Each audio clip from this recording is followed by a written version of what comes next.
सो yup guys, आज हम एक बार फिर से खेलने जा रहे हैं GTA 5। और लास्ट टाइम आपने देखा कि हमने लेज़लो के प्लान पर अमल करते हुए मैक्सिकन गैंगस्टर के ऊपर हमला कर दिया था और उसकी वैन के अंदर से हमने ढेर सारा गोल्ड निकाल दिया था। और आज हम यहाँ लेज़लो को लॉस सैंटोस के इंटरनेशनल एयरपोर्ट पर छोड़ने के लिए आए हैं, क्योंकि लेज़लो सारा का सारा गोल्ड स्मगल करके इंटरनेशनल मार्केट में लेकर जाना चाहता है, क्योंकि इसकी वहां ज्यादा बिडिंग लगेगी और हमें ज्यादा से ज्यादा प्रॉफिट होगा। और इसके अलावा एक गुड न्यूज ये भी है कि लेज़लो ने हमारे लिए लिबर्टी सिटी से 3 डेविल 6 कार्स के मॉडल मंगवा लिए, यानी जिस कार के सामने अब मैं खड़ा था वो कार हमारे पास 3 कॉपीज में मौजूद होगी। यानी लेज़लो का ये कहना है कि वो हम लॉस सैंटोस के अंदर सेल करके प्रॉफिट हासिल कर सकते हैं और उसके प्रॉफिट से हम अपना शोरूम वगैरह भी ले सकते हैं। तो जल्दी से अभी मैं अपनी कार में बैठता हूं और लेज़लो को अलविदा कहकर यहां से लेज़लो की बताई हुई लोकेशन। सो फाइनली गाइज, मैंने लेस्टर को बाय बाय कह दिया था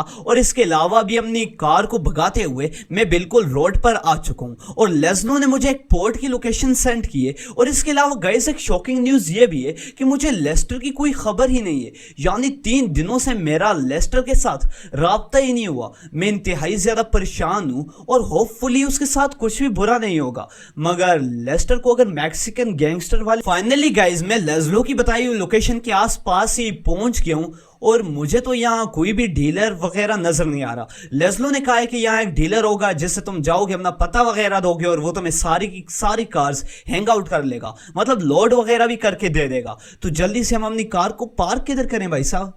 मेरे ख्याल में थोड़ा आगे लेकर चले जाते हैं यारो। तो इसे हम यहाँ कंटेनर के पीछे लगा लेते हैं। हमारी कार तो महफूज ही रहेगी। अगर हम 3-4 दिन के बाद भी आते हैं तो लॉस सैंटोस के अंदर इस इलाके में चोरियां वगैरह नहीं होती। ये मतलब इंडस्ट्रियल एरिया है, तो यहाँ चोरियां वगैरह होने का सवाल ही नहीं पैदा हो सकता। तो चलें अभी हम आगे जाकर देखते हैं। और ये आप देख सकते हैं सामने एक बंदा तो खड़ा हुआ है और इसके साथ कार्स भी हैं। ओ भाई साहब, मेरे ख्याल में शायद ये वही बंदा है। और ये आप इसकी कार्स देख सकते हैं, कितनी ज्यादा अमेजिंग कार्स हैं। और मैं इससे तो बाद में बात करूंगा, पहले आपको कार्स वगैरह दिखा सकता हूं। मैं इससे बाद में बात करूंगा, पहले मैं आपको कार्स दिखाऊंगा। और ये आप कार्स देख सकती हैं, मेरे पीछे जितनी भी कार्स खड़ी हैं ये डेविल 6 मॉडल की कार है और लॉस सैंटोस में इससे पहले ये कभी नहीं देखी गई। तो मतलब एक यूनिक किस्म का इंप्रेशन हमारा पड़ेगा अगर हम ये कार्स लॉस सैंटोस के अंदर सेल आउट करते हैं। मतलब रिच बिजनेसमैन वगैरह को और माफियाज वगैरह को हम ये कार सेल करेंगे और इसके अलावा हमारी एक तरह से शोहरत भी बनेगी। और इसके अलावा सबसे पहले मैं जाता हूँ ट्रक का बंदोबस्त करता हूं भाई।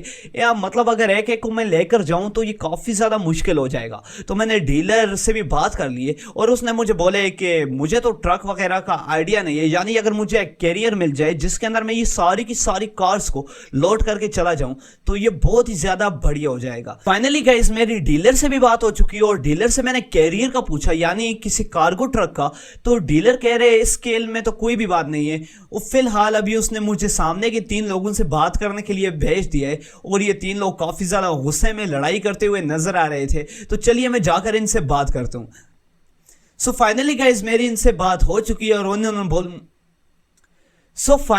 मेरी इन सबसे बात हो चुकी है और इन्होंने मुझे ट्रक का बता दिया। और ये रहा ट्रक भाई साहब, ये बहुत ही ज्यादा बड़ा ट्रक है। इसके अंदर 3 क्या 6 व्हीकल्स आ सकती हैं, मगर इसे ड्राइव करना भी उतना ही ज्यादा मुश्किल होगा। तो फिलहाल मैं इसके अंदर बैठता हूं और इसे यहां से बिल्कुल आराम से निकालने से अगर मतलब ठोकर वगैरह लगी या स्क्रैच वगैरह आ गया, हाँ वैसे इसका इतना मसला भी नहीं है, कार्स वगैरह इसके अंदर ही होंगी। तो जल्दी से हम इसे निकालते हैं और